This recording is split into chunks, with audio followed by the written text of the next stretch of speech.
요즘 좀 깜빡깜빡해요. 광고도 잊어버리고 그러는데 우리 이경화 권사님 사실 28일 날 미시간으로 가시거든요. 예. 아주 가시는 건 아니고 또 오시겠지만 가실 때마다 좀 섭섭합니다. 예. 이번에도 운전해서 가세요? 아니면 비행기로 가세요? 예, 운전을 지금 저분이 연세가 꽤 있어요. 예, 이제 50대인데 운전을 하고 가세요. 저희들 조심하시라고 말씀을 드리고 싶은데. 근데 언제 오세요, 권사님? 8월에 오시기를 기도합니다. 카메라 됐어요? 그럼 이제 설교해도 될까요? 오케이. 우리가 이제 미국에서 지금 신앙생활 하잖아요. 미국에서 살기 때문에 우리가 한국 사람이지만 미국 전체의 영향을 받지 않을 수가 없어요. 미국의 종교 상황이 어떤지에 대해서도 우리가 비상한 관심을 기울여야 할 것입니다. 올해 통계는 나온 게 없고요.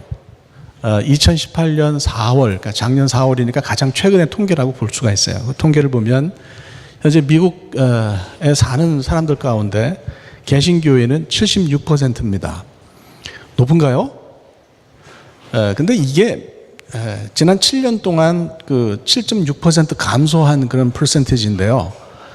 76%라는 게 큰 의미는 없어요. 왜 그러냐 하면 그냥 누가 나에게 당신 종교가 뭐냐? 당신 하나님 믿냐? 그럼 나 하나님 믿는다고 그렇게 대답하는 것 뿐이고 교회에 나가거나 종교 활동을 하는 숫자는 아니에요.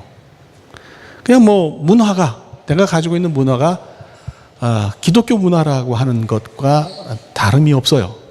실제로 내가 교회 소속되어서 신앙생활을 액티브리 하느냐 하는 통계와는 사실은 관계가 없는 그런 통계입니다.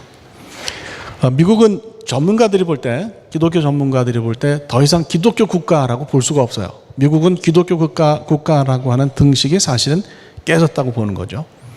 2000년 이후에 출생한 세대를 우리가 밀레니얼 세대라고 그렇게 생각하는데 이 밀레니얼 세대에 있어서는 현격하게 기독교 신자 수가 감소하고 있습니다. 교회는 연세 드신 분들이 지금 지키고 있어요.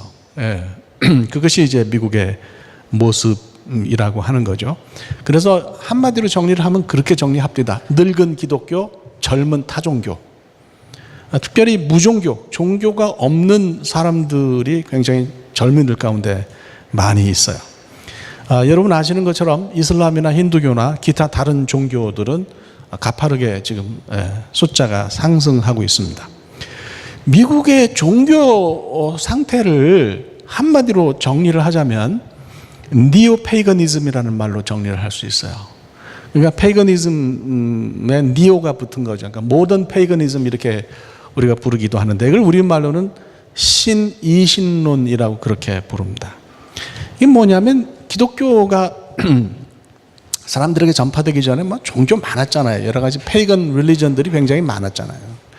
그러니까 그것까지를 포함해서 뭐든지 앞에 신을 쫙 깔아놓고 종교를 쫙 깔아놓고 너 믿고 싶은 건 믿으라는 거예요. 누가 뭐라는 사람 없다.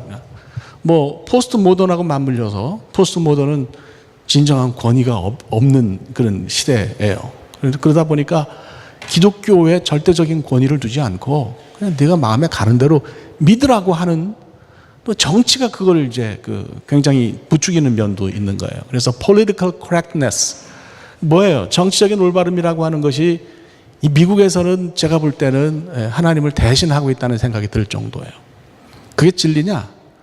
제가 볼 때는 그건 진리가 아니라고 생각합니다. 어쨌든 미국이 지금 그런 상황이라고 하는 거예요.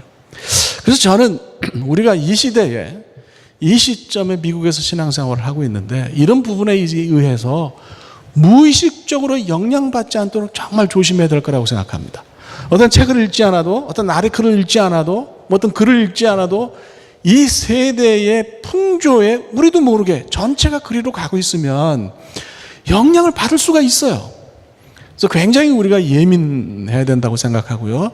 그런 부분에 있어서 거기 넘어가지 않도록 거기 휩쓸려 가지 않도록 우리 신앙을 지키는데 우리가 최선을 다해야 한다고 저는 그렇게 믿습니다.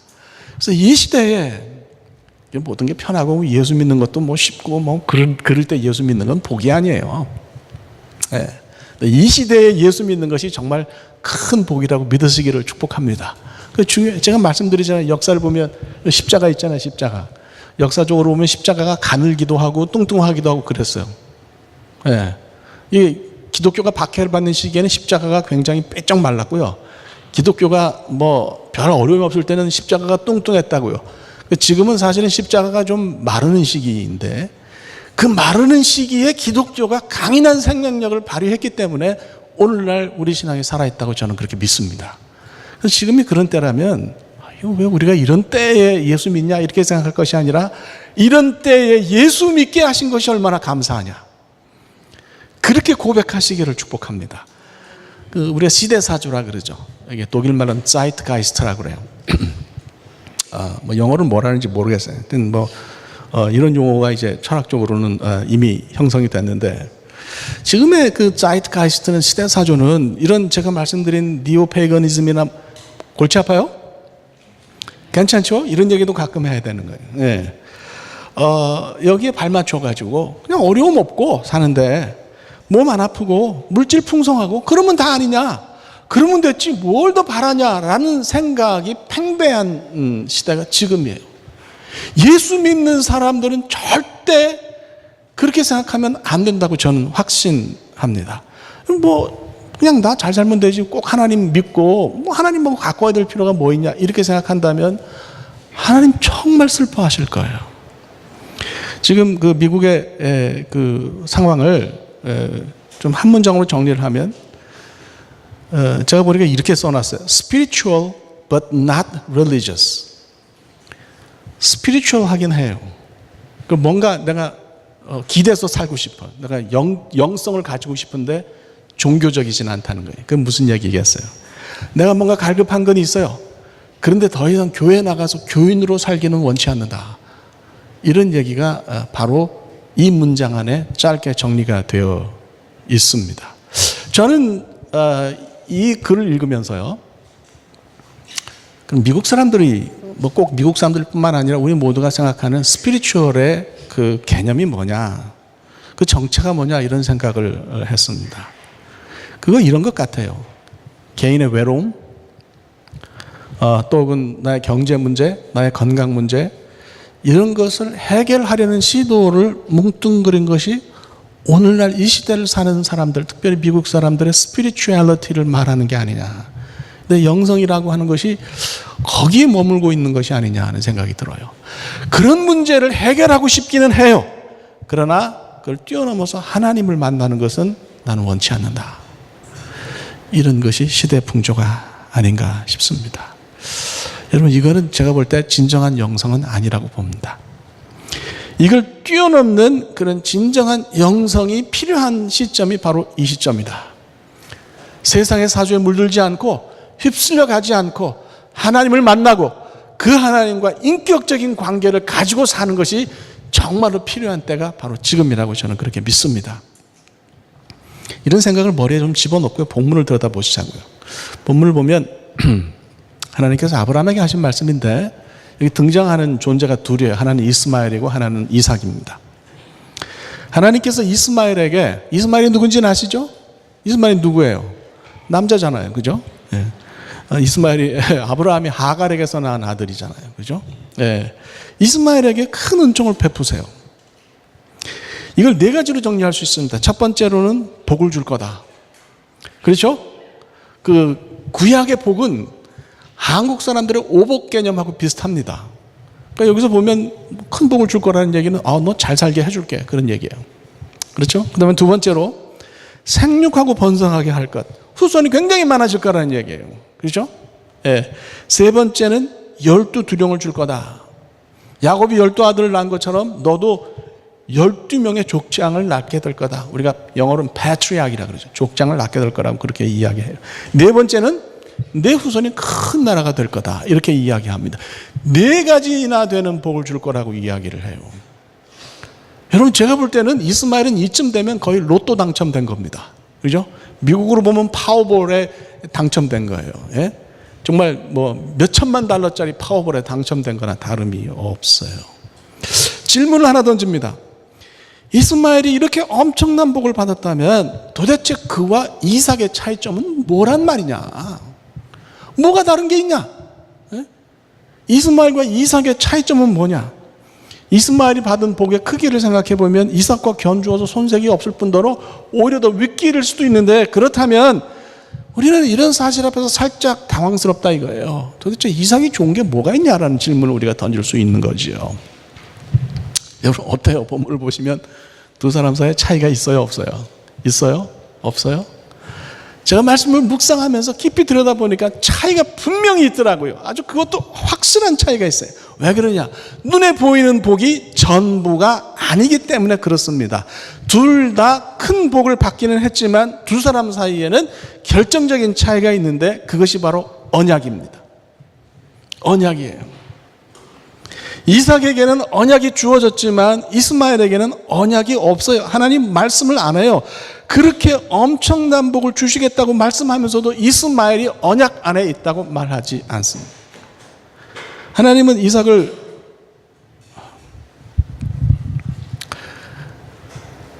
이럴 때는 아주 이게 문제가 돼요. 이거를 쓰면 기계를 믿을 게 못 돼. 종이가 좋은 것 같아. 이게 가끔 말썽을 부른대. 하나님은 이삭을 언약의 테두리 안에 집어넣으셨어요. 21절을 보면 하나님께서 뭐라고 그럽니까? 이삭과 언약을 세우겠다고 말씀하시죠. 보통 언약을 세운다고 말 안 하고 보통 어떻게 표현합니까? 언약을 어떻게 한다 그래요? 맺는다 그러잖아요. 세운다는 표현은 잘 안 써요. 그래서 히브리 말로도 우리가 히브리 성경을 보면 카라트 브리트라는 표현을 씁니다. 이거는 카라트라는 동사는 쪼갠다는 뜻이에요. 영어로 스플릿이라는 뜻이에요. 그러니까 이게 일종의 이디엄이에요. 수거예요. 그러니까 언약을 맺는다고 할 때는 카라트 브리트라는 표현을 쓰는데 여기는 완전히 다른 동사를 쓰고 있어요. 쿰이라는 동사를 씁니다. 이건 그야말로 정말 세운다는 뜻이에요. 그래서 제가 이상했어요. 본문을 히브리 말로 읽다가 왜 하나님이 아브라함하고 언약을 맺을 때도 카라트 브리트라고 그랬는데 얘기 좀 복잡해요? 그래서 따라오죠? 그게 뭐 어떻게 쓰는지 몰라도 하여튼 따라오면 돼요. 아니 왜 이삭하고 언약에 관해서 이야기할 때는 쿰이라는 표현을 쓰셨을까? 다른 동사를 쓰셨을까? 열심히 뒤지고 찾아봤더니 차이가 있더라고요. 그건 뭐냐? 쿰이라는 말이 언약과 관계가 될 때는 이미 이전에 벌써 전에 세웠던 언약을 유지한다는 뜻이 있는 거예요. 새롭게 지금 언약을 맺는 게 아니야. 이미 이전에 언약을 맺었는데 이제 이삭과 맺은 그 언약을 내가 유지하겠다, 계속 지속시키겠다고 하는 뜻이 그 안에 있다는 이야기입니다. 이건 무슨 얘기냐면 하나님이 이삭을 이미 선택하셨다는 얘기예요. 이미 언약 안에 집어넣으셨다는 거예요. 한번 따라, 너는 이미 내 거다. 하나님께서 이삭에게 그렇게 말씀하셨다는 거예요. 놀라운 것은 이스마엘에게는 그런 표현이 전혀 없습니다. 단지 아브라함이요, 이스마엘한테는 나쁜 아버지예요. 그죠? 그러나 하갈에게는 나쁜 남편이에요. 잘못했어요. 아브라함과 사라가 잘한 건 잘했지만 잘못한 건 잘못했다 그래야지. 어디 뭐 아브라함과 사라가 하갈하고 이스마엘한테 잘한 것 같아요? 잘못했어요. 그거 먹을 거 조금 주고선 내쫓는 게 어딨어. 제가 볼 때는 그건 정말 양아치도 그렇게 안 해. 이게 그렇게 했거든요. 그러니까 이건 잘못이에요. 하나님 보실 때 얼마나 속상했겠어요. 야, 제가 무슨 죄가 있냐, 이스마엘이. 왜 제가 저렇게 고생을 해야 되니? 하나님께서 그의 처지를 보시고 그가 울부짖는 소리를 들으시고 그에게 복을 주시는 거죠. 야, 나 너 고생 안 하게 할게. 내가 너 잘 살게 해줄게. 너 그렇게 먹고 사는 문제에 고생 안 하도록 내가 너를 책임질게 라고 하나님이 이스마엘에게 그렇게 말씀을 하세요. 그런데 그것뿐이에요. 그걸 넘어서서 너는 내 언약 백성의 조상이다 이렇게 말씀하지 않았어요. 언약 밖에 있는 사람에게 그냥 잘 살 수 있도록 그렇게 하신 것 밖에는 없습니다. 어떤 학자들은요, 이슈마엘이라는 그 이름을 보고 이삭의 이름도 이삭엘, 그러니까 정확하게 히브리 말로 읽으면 이츠하크 L일 가능성이 높다고 봤어요. 이름 스타일이 비슷하게. 여러분 돌림자 있잖아요. 집안에 돌림자 뭐예요? 예? 집사님 돌림자 뭐예요? 승자요? 승자 하잖아요. 그죠? 저는 돌림자가 뭔지 모르겠어요. 근데 이런 걸 보면 분명히 우리 멧돼지 할아버지가 이걸 양반을 산 게 틀림없어. 내가 볼 때는. 뭐 하여간 예, 우리 아들도 다 한글 이름을 지어줘가지고 뭐 이제 돌림자 뭐 그런 게 없어요. 예. 제가 그 이름 지을 때는 한국에 있었을 때인데 미국에서 살 그런 게 있었나 보지. 뭐 하여간 예. 형제니까 어쨌거나 이스마엘이나 또 이츠하크나 이름의 스타일이 같았을 거라고 보는 거죠. 그래서 이츠하크 엘이라는 거죠. 이츠하크 엘이 되면 하나님이 웃으신다는 뜻이고요. 이슈마엘 그러면 하나님이 들으신다는 뜻이에요. 이름 스타일이 같은지는 모르겠어요. 혹시 뭐 그 이름을 부르는 그 스타일이 같은지는 모르겠지만 두 사람은 같은 부류가 아닙니다. 두 사람은 삶의 목적이 완전히 달랐다 이렇게 볼 수가 있어요. 저는요, 우리가 살면서 이 땅에서 사는데 바꾸면서 살면 안 된다고 생각해요. 윤택하게 살아야죠. 저는 우리 교인들 가정이 지금 그 두 분이 개업을 했는데 그것도 제가 매일 기도하면서 그래요. 하나님 물질적인 복을 주세요. 주셔야 되겠습니다. 우리 교인들 좀 잘 되게 해주세요. 세상에서 살면서도 어려움 없게 해주세요. 제가 그런 기도를 늘 하나님께 해요. 그런 게 필요해요. 우리가 그렇게 살아야 해요. 하나님 주시는 그런 복을 받는 것은 좋은 일입니다. 그런데 알아야 될 것은 그것이 전부가 아니라는 거예요. 이런 물질적인 복을 받는 것만이 우리 삶의 궁극적인 목적은 아니다. 중요한 건 뭐냐? 그런 복을 받은 내가 하나님과 어떤 관계에 있냐 하는 게 중요한 거예요. 그게 끝이 아니라는 거예요. 그렇게 복을 받는 건 좋은데 그렇게 복을 받고 나서 나 이제 나는 이제 살기 편하니까 하나님 몰라도 된다. 하나님하고 그렇게 가까울 필요 있냐가 아니라 그런 내가 이제 하나님과 어떤 관계에 있느냐 하는 것이 정말로 본질적으로 중요하다고 그렇게 믿습니다. 다시 말하면 우리가 언약 백성이냐 하는 거예요. 하나님과 나의 관계는 무엇인가 하는 거예요. 우리는요, 이거 정말 오늘 다시 한번 알아야 돼요. 다 아시는 거겠지만 하나님과 언약 관계 속에 있을 때에만 우리 존재가 의미가 있어요. 그렇지 않으면 인생이요, 정말 짧아요. 여러분, 저 빛나는 30대 있었어요. 빛나는 40대 있었어요. 언제 이렇게 나이가 들은지 모르겠어요. 그 재밌는 얘기 하나 할까요? 일부 때는 이런 얘기 안 했는데, 속으로 1분 동안 딱 머릿속으로 세고 1분 되면 눈 뜨라 그러면 여러분 30대하고 60대하고 차이가 있어요. 20, 30대는 1분이 지나고 나서 눈을 뜨는데 60대 넘은 사람들은 40초 지나면 눈을 뜹니다. 그건 무슨 얘기예요? 시간은 물리적으로 동일한 스피드를 갖고 있지만 느끼는 게 다르다는 거예요. 나이가 들면 시간이 빨리 가는 걸 느낀다는 거예요. 여러분, 저도 그래요. 저도, 나 이거 진짜, 이런 얘기 하지 말라고 그러지만 언제 하나님 부르실지 모르겠어요. 그죠? 그럼 이걸로 그냥 인생이 끝나요? 나 그냥 밥 먹고 산 걸로 인생이 끝나요? 세상에 그것처럼 허무한 게 뭐예요? 그걸 과연 우리가 존재했다고 말할 수 있겠어요? 진짜 본질적인 질문을 던져야 된다. 시편 8편 얘기 제가 많이 했어요. 시편 8편 기자가 하나님께 마 에노시, 사람이 무엇입니까? 마벤 아담, 사람의 아들이 무엇입니까? 이게요, 다 사람을 낮춰보는 표현이에요.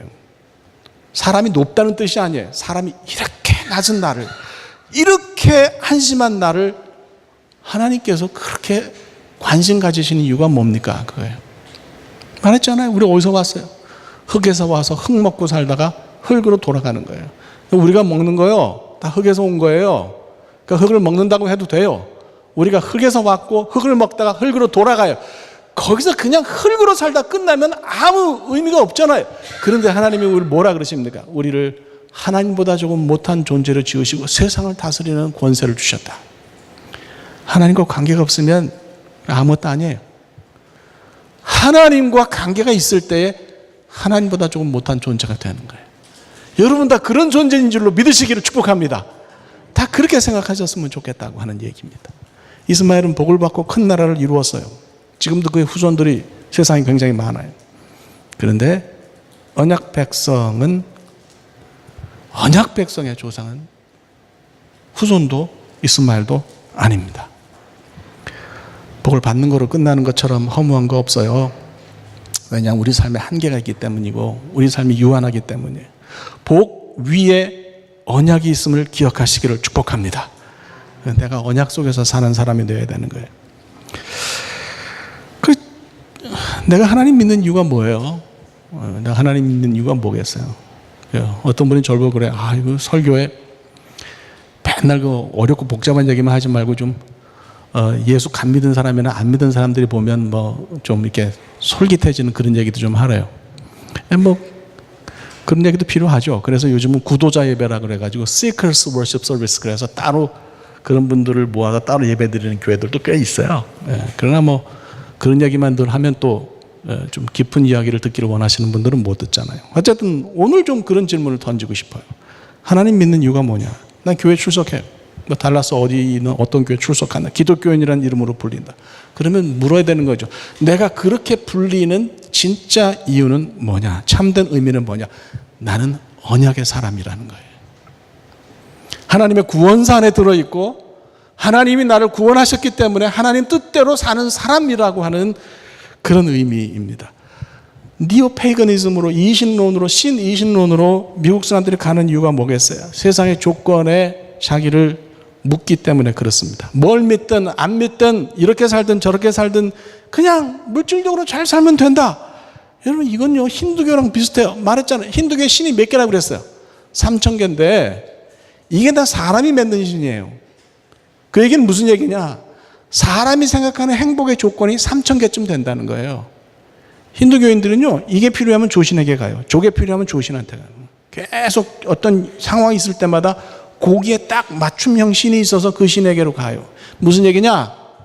결국은 그가 다 머릿속에서 나왔다는 것이고 내가 바라는 복과 내가 바라는 잘됨이 한 3,000개쯤 된다는 것이고 그게 이루어지면 좋겠다고 생각하는 거죠. 여러분 저는 이걸 넘어설 때 우리가 진정한 신앙을 갖게 된다고 그렇게 믿습니다. 오늘날 교회도 가면 인기 있는 얘기, 좋은 얘기가 강단을 채웁니다. 너들 잘 되고 건강하고 잘 살면 되지. 그게 축복이야. 축복 받으시길 바랍니다. 이런 이야기가 강단을 꽉 채우는데 그게 정말로 복음이냐? 그게 진실로 하나님의 말씀이냐? 저는 그렇게 생각하지 않습니다. 말씀드린 것처럼 기독교인도 잘 살면 좋아요. 잘 살아야죠. 잘 살려고 세상의 것에 관심 가질 수밖에 없어요. 그거를 누가 뭐라 그러겠어. 그러다 보니까 염려가 있는 거예요. 우리 중에 누가 걱정하지 않고 누가 염려하지 않는 분이 있어요. 그죠? 제 아내가 한국에 가서 병원에 검사 받으러 갔는데 저를 보고 그래요. 세상에 욕심 놓고 살아야 되겠다. 그래서 갑자기 그렇게 철드신 얘기를 하시는 이유가 뭡니까, 사모님? 그랬더니 저를 보고 병원에 가니까 아픈 사람이 너무 많대요. 너무 많대. 세상에서 사는 게 아무것도 아니라는 생각이 거기서 들었다고 저에게 이야기를 해요. 우리가요 열심히 살지만 하루아침에 가난해질 수 있습니다. 하루아침에 소망을 잃어버리는 그런 사태가 올 수 있습니다. 실패라는 것이 못난 사람에게만 주어지는 거 아니에요. 오히려 똑똑하고 잘난 사람들이 더 어려움을 많이 겪습니다. 왜? 시도를 많이 해보니까 그렇게 될 수 있는 거예요. 아이들 길이죠. 아이들에게 온갖 투자를 다 해요. 아이들이 뭔가 좀 되면 참 좋을 것 같아요. 옥하는 목사님이 그런 얘기를 해요. 아이들이요 다 염려 보따리래. 근심 보따리래 하나. 아이들 하나의 근심 보따리가 5-6개는 된대. 생각해보면 그 말이 맞는 것 같아요. 그렇게 우리가 관심을 가지고 애정을 가지고 기르잖아요. 그런데 그 아이들 때문에 염려하고 걱정하고 근심합니다. 예수 믿는 사람요? 다를 바가 없는 것 같아요. 솔직히 얘기하면 맨날 예수 믿는 사람은 걱정하면 안 됩니다. 근심하지 맙시다 그러지만 예수 믿는 사람은 걱정 대빵 많이 합니다. 기도 많이 하는 사람 걱정 근심 없어요?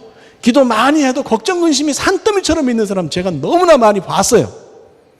이게 뭐냐? 인간의 모습이 비슷하다 그런 얘기예요. 왜? 이 땅에서의 삶을 무시할 수 없기 때문에. 그러면 생각해야죠. 그냥 세상 사람들과 같지 않으니까 생각해야죠. 아니 그러면 이걸 극복하는 방법은 과연 없냐? 이걸 그래도 극복하는 신용이라도 해야 될 거 아니냐? 좀 다른 모습이 조금이라도 있어야 될 거 아니냐? 생각해야죠. 길이 있어요. 어디 있겠습니까? 언약에 나를 붙들어 매는 것이 이것을 넘어서는 길이라고 믿습니다. 걱정이 없을 수는 없지만 언약이 있으면 괜찮다 이거예요. 그런데 걱정이 언약을 삼키면 그건 하나님 믿는 사람이 아니란 얘기예요. 언약만이 하나님의 약속만이 세상의 조건과 염려를 이긴다고 믿습니다. 염려하면서 살아도 걱정하면서 살아도 언약이 있으면 괜찮아요. 하나님의 존재와 언약을 믿으면 뭐 걱정하고 염려하다가도 그게 쓸모없다는 걸 알게 되거든. 그럼 조금 걱정하다가 마는 거예요. 걱정은 할 수밖에 없는데 조금만 합시다. 할렐루야. 뭐 따라서 조금만 합시다. 안 믿는 사람보다 조금 덜 하자 그 얘기예요. 예? 하다가는 말자 그 얘기예요. 이게 중요해요. 옥 목사님이 참 재밌는 얘기를 많이 했더라고요. 제가 보니까 옥하는 목사님 제가 정말 거의 유일하게 존경한다고 해도 뭐 다름이 없는 분인데 그분은 개인적으로 아는 건 아니에요. 그분의 글이나 뭐 말씀을 들어보면 참 존경심이 나요. 이런 목사님이 있었다는 게 한국교회 축복이다 이런 생각이 드는데 그분이 그런 얘기를 해요. 걱정하고 염려하는 거는 기아를 중립에다 놓고 엑셀레이터를 밟는 거래요. 제가 그런 적이 있어요. 이게 건널목에 빨간불이 길어지면 기어를 제가 뉴트럴에 중립에 놓는 경우가 있어요. 그리고 음악을 듣다 보면 이제는 나이가 들어가지고 내가 기어를 중립에 놓았다는 걸 잊어버려. 파란불이 탁 들어오면 엑셀레이터를 밟는데 웅 하는 소리는 나는데 차는 안 가. 걱정하고 염려는 그런 거라는 얘기예요. 뭐 많이 막 가스가 들어가도록 엑셀레이터를 밟아도 우리 삶이 앞으로 나가진 않아요. 언약에 붙들려 있으면 그걸 깨닫는다고 하는 그런 이야기입니다. 세상의 조건에 흔들리지 않으려면 언약에 나를 매야 돼. 그죠? 나를 붙들어 매야 되는 거예요. 세상에 한 가지만 얘기하고 끝나게요. 세상에 복을 약속하는 종교가 많아요. 중국 공산당 기관지가 환추시보라는 신문이 있어요. 이 신문을 보니까 남아프리카 공화국에서 파는 생수 얘기가 나왔어요.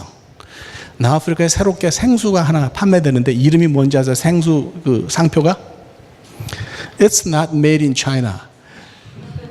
이게 생수 이름이야. 회사도 It's not made in China고 그다음에 홈페이지도 It's not made in China.com이에요. 왜 이렇게 생수 이름을 했냐 그랬더니 세상에 믿을 수 없는 품질을 가진 메이드 인 차이나가 너무 많은데 이 생수는 진짜라는 거를 사람들에게 말하는 거래요. 뭐 요즘은 중국을 무시할 수 없다고 생각합니다. 만드는 것들이 굉장히 많이 좋아지고 있어서 그렇게까지 무시할 건 없는데 이걸 보면서 그런 생각이 들었어요. 세상에 종교는 많지만 진짜는 하나다. 여러분, 내가 하나님 믿는다는 건 언약 백성이란 뜻이에요. 언약을 믿기 때문에 땅에 발을 딛고 살아서 걱정과 염려가 있을 수 있어요. 내가 먹고 사는 문제로 걱정해요. 염려하지만 눈이 어디를 봐야 된다는 거예요. 눈이 하늘을 바라봐야 된다. 그래서 땅의 것이 하늘의 것을 이기지 않도록 하는 것이 언약 백성의 모습이라고 믿습니다. 어떻게 살든지 언약을 주신 것을 감사하며 기쁘게 사시는 여러분들이 되시기를 축복합니다. 찬양합시다.